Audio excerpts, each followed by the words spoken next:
नाज़रीन, सिंध जी सकाफ़त, सियाहत ऐं तालीम खाते जे वज़ीर सैयद सरदार अली शाह पारां तारीख़दान गुल हसन कलमती जे विछोड़े ते सिंध असेंबली में खेसि ख़राज अक़ीदत पेश कयो आहे। सैयद सरदार शाह सिंध असेंबली में ख़िताब कंदे चयो त गुल हसन कलमती सिंध जे हलंदड़ घुमंदड़ एनसाइक्लोपीडिया हो। हिन कराची जे चपे चपे जी ॼाण मुहैया कई। गुल हसन कलमती सिंध जी लिविंग एनसाइक्लोपीडिया हो। हुन जे वॾनि कराची खे ऑन कयो, सिंध खे ऑन कयो ऐं हिन कराचीअ खे ईअं ऑन कयो त हिन कराचीअ जी हिकु हिकु चपे चपे खे रक़म कयो।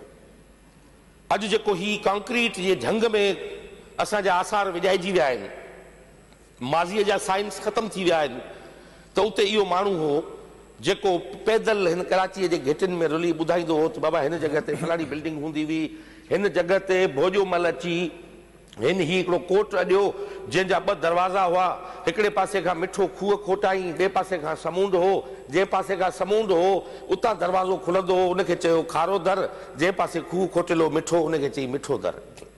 खारा दर मिठा दर, ही उहो माण्हू हो जेको असांखे पंहिंजी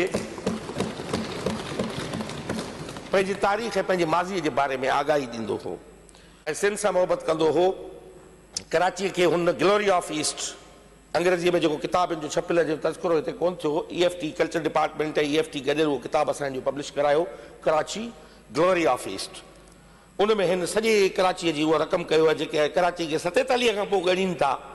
ऐं सम्झां थो त कराचीअ जी कहाणी 47 खां शुरू करण वारनि जे मुंहं ते कलमती या किताब जेके आहिनि कंहिं हिकिड़ी चमाट खां घटि कोन आहिनि त कराची केतिरनि सदियुनि खां वठी हिते हुई ऐं क़ाइमु हुई ऐं आहे।